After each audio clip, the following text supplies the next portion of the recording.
Wow.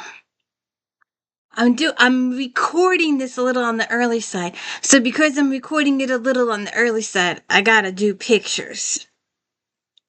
Um, so welcome to the D. Louise book series. I'm Christina K-O-S-T-I-N-A. This is where I read books, talk about books, no special effects, no theme music, none of that fancy stuff going on here.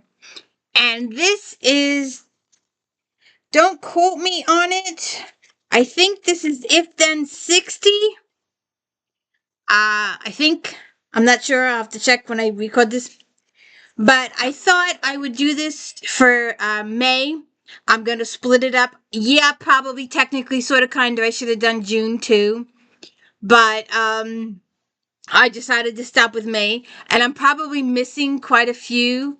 But these are 14 cozy mysteries that have come out between January and May. And then in December, I will do June through December of cozy new releases, unless I think of something sooner. And then next week, we're going to do May new releases.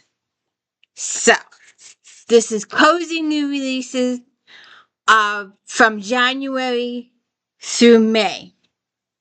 So, our first one is Victoria. These are authors that I know and I'm familiar with. So maybe there could be other authors that you're familiar with that I don't mention. And I apologize. Schooled in Murder. Jen Dalton is an author and an educator at Clarion University in Virginia. She loves her job, but some of her petty co-workers look down on her for writing genre fiction. As members of the English department, they wish to encourage students to pursue higher literary aspirations.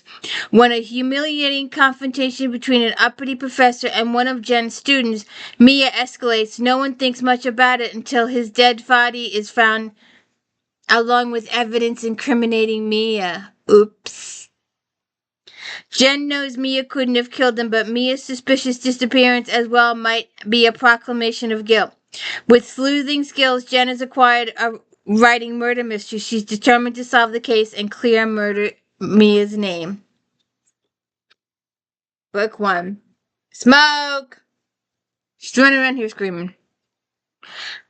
Book 2. Death of a Druid.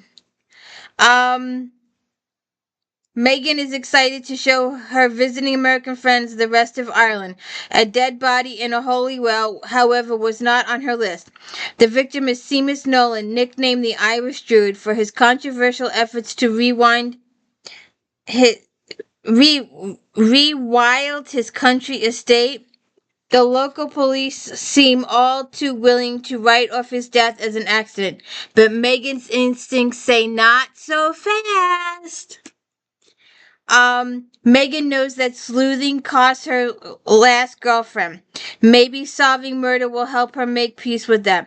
And she's even more determined to figure out who done it when she learns that an antiquated law may pass on an estate on Nolan's land-grabbing self-out uncle of his beloved daughter. Come here. Come here. Come up here. She's 8 years old today. Come up. Come up. Well, come on. Come on.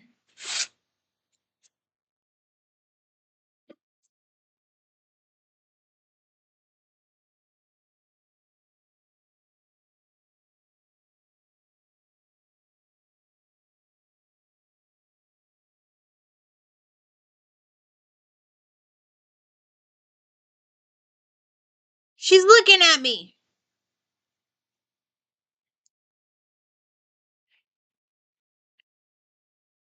So come up. Book 3. Steam Secrets. When Roxy Bloom traded in her high-powered lawyer heels for cozy barista sneakers and a fresh start in her charming hometown, she never expected murder to darken her doorstep. But when Vanessa Hartman, a model with secrets to spare, turns up dead under suspicious circumstances, the Beehive coffee shop becomes the center of small-town whispers, and Roxy can't resist stirring the pot. With her rusty With her trusty rescue pug Pepper at her side, Roxy dives headfirst in a swirling mystery of tangled relationships, jealous rivals, and one too many secrets steeping in the background. And just when the case gets hot enough to scald, Patrick Kane, the swoon-worthy man who stole her heart, is there with kisses and steadfast what?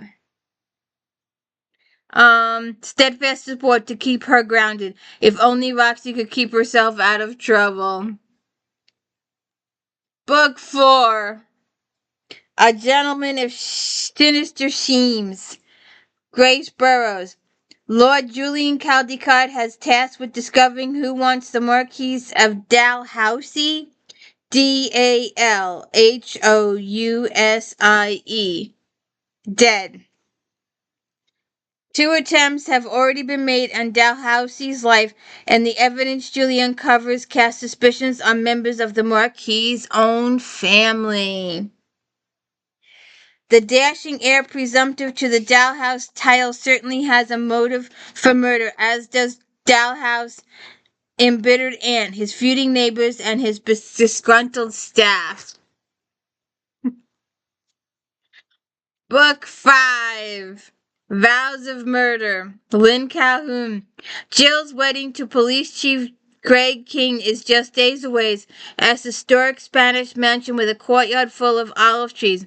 But folks in South Cove are more intrigued by what kind of ceremonies might be going on behind the walls of the New Hope walled property, where charismatic Kane Matthews and his followers reside. Jill isn't fond of the man, but his followers seem nice and they buy a lot of books. After a distraught woman stops at Coffee, Books, and More with a picture of her daughter she believes she needs rescuing from the suspected cult, and then Matthew's body is found. At Jill's wedding venue of all places, Jill makes a commitment to solve the case. With Greg's mother as a house guest, she must play hostess to her future mother-in-law while solving the murder mystery. Death of a Smuggler, MC Beaton. All Hamish Macbeth wants is a quiet life in this peaceful home in the Highland village of Lockdub. But when his newly assigned constable arrives, he presents Hamish with a surprise and a secret. Getting to the bottom of the secret becomes the least of Hamish's problems when he meets a family who have a score to settle with a sinister man who has mysteriously gone missing. Discovering a murdered woman's body puts further pressure on Hamish, especially when it becomes clear that the murdered woman and the missing man are linked. Book 7. We will be reading this. We just did one of hers a couple of days ago. Please check that out. That was in the Irish place that I thought was something, and it turned out to be a fast food name. I forget what it was, but I just remember I thought she was inside a machinery type situation, and that was the Irish name for a fast food joint, fish and chips joint. Murder in the Irish Garden, Carleen O'Connor. While Siobhan studies for the detective sergeant exam, her brother Ian prepares for the grand opening of his new restaurant, the O'Sullivan Six, and concocts a plan to enter Kilbane's Top Garden contest to boost his business. But trouble brews when Ian hires a mercurial landscape designer known for her killer designs. Her new partner's unflattering reputation and questionable practices nearly eclipse her talents and plunge the prestigious competition into chaos. A lush and intricate winning garden emerges from the controversy with a spectacular golden statue in the center of the display. But in a devastating twist, the work of art leads to the shocking discovery of bold and brutal work of murder. Book 9. We just did one of hers the other day. One of the cozies. We did her in food cozies. We did her in Mother's Day cozies. We do her in cozies all the time. high tea and misdemeanors. Theodosia and her tea Sumner Drayton calmly are tapped to cater the elegant wedding of Bettina and Jamie. Theodosia and Drayton are setting up when they hear a crash from the greenhouse. Shockingly, they discover that part of the roof has collapsed, trapping a bridesmaid and the groom. He will pull through, but the bridesmaid is no more. Lauren Elliott, A Spirited Blend. Teas and teas. This is a reminder. Lots and lots of teas. A Spirited Blend. Lauren Elliott. With Halloween around the corner, I guess we should save this for Halloween. Why would it come out in it came out in March. So this is a March one. Like I said, I was doing all the ones from January to May. So this should actually come out in October, shouldn't it? With Halloween around the corner, Shay Myers is brewing witchy seasonal sips at Crystals and Curious Teas, while simultaneously steaming over pub owner Liam Magdalen's decision to take anybody but her to the town's Monster Mash. Her romantic premonitions have missed the mark since she settled in the coastal Bray Harbor, opening the door to questions about whether she really the gifted seer her late mother imagined.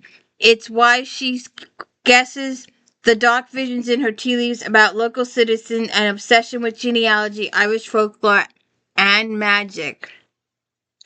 But when bad omens come true, Shay doesn't have time for self-doubt. A woman's body has been discovered frozen in a strange pose in an eerie black butterfly on her forehead, leading to suspicions that the victim took a conjuring ritual too far due to limited experience or was murdered by someone with too much. A lady that we just did for Mother's Day cozies. We do her for a whole bunch of cozies. I believe we did her for Thanksgiving with Gobble Gobble cozies. Leslie Muir. Lucy Stone is thrilled about her youngest Zoe's daughter's engagement to Chad, a rising minor league baseball player with dreamy eyes and plenty of southern charm. Yet there's no denying the whirlwind romance has turned Lucy's life upside down in more ways than one, especially when she learns about Chad's complicated background and close ties to Tinker's Cove. The secrets and rumors are enough to send her investigating reporting instincts into overdrive. Trouble really crashes in the moment Lucy meets her in-laws to be Penny and Nate Nettleton. Persuasive Penny proves to be intent on taking over wedding preparations, even preparing a Tuscan-themed bridal shower before Zoe publicly announces her engagement. It's a shock when the event goes off without a hitch, but the real shock comes when the prominent guest, Hetty Furness, the head of the Tinker's Cove Hysterical Society, goes missing only to be found dead. Oops. Another one of my authors, is this, she does a Maine one. She does a Connecticut one. This is the country store one. She also does one that's set in Connecticut or,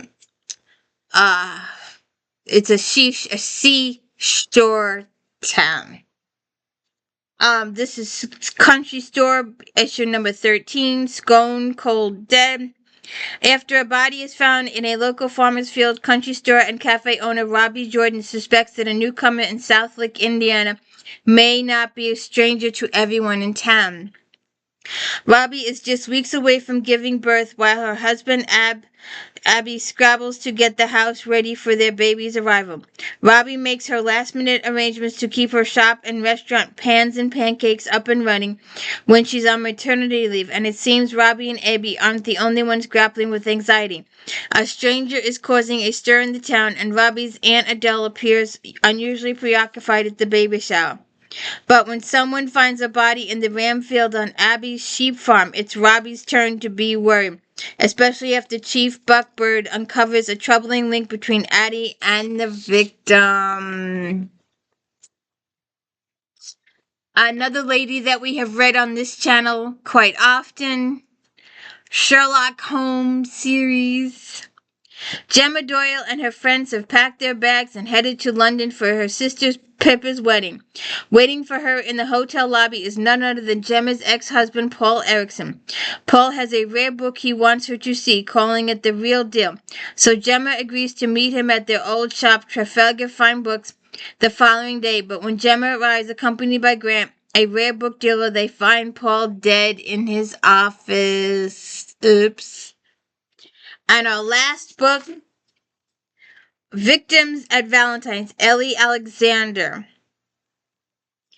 Annie assists the lead detective in unraveling the mystery. She quickly identifies a host of likely suspects.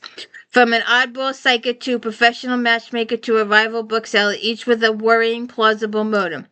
With keen eye for detail, soon Annie suspects that there may be connections to the decade-old tragedy of her best friend, which still haunts her. Putting her own Valentine plans with the irresistible Liam on hold, Annie must solve the crime before she ends up on a hot date with the killer. That would have been a good one for my Valentine's Day one. We'll have to make that note for next year and bring it up next year during Valentine's. So what'd you think? Did you find anything? Is there anything like, oh, I forgot that came out, I need to go get it? We'll see what happens. There should be some good ones. Some of them will show up here. We'll see what happens. I've got a couple other books on the horizon that I'm in the middle of reading. Have a good one. And I hope you watched Star Trek Recap earlier today. In the future, once we have 36 more weeks of Flashback Monday, If Then's going to move to Monday, and Voyager will be alone on Fridays. Have a good one. Oh, and don't forget to check out the unboxings. Those unboxings on Sundays are amazing. I have no idea what's in them. They give me these boxes, and I open them up and share the contents with you. Have a good one. Hi, it's me again. I forgot one. Amanda Flower, I Died for Beauty. Amherst, 1857. The Dickinson family braves one of the worst winters in New England's history. Trains are snowbound and boats are frozen in the harbor. Emily Dixon and her maid, Willa Noble, have never witnessed anything like it. As the Amherst family attempts to keep their homes warm, fears of fire abound. These worries prove not to be unfounded as Blaze breaks out just down the street from the Dickinsons in Kelly Square. The Irish community in Amherst and a young couple is killed, leaving behind their young child. Their deaths appear to be a tragic accident, but Emily finds herself harboring suspicions there may be more to the fire than meets the eye. Emily and Willa must withstand their frigid temperatures and discover a killer who's lurking in the forest. That's probably not a real cozy. That's probably a Regency type, but we'll include it anyway. Have a good one.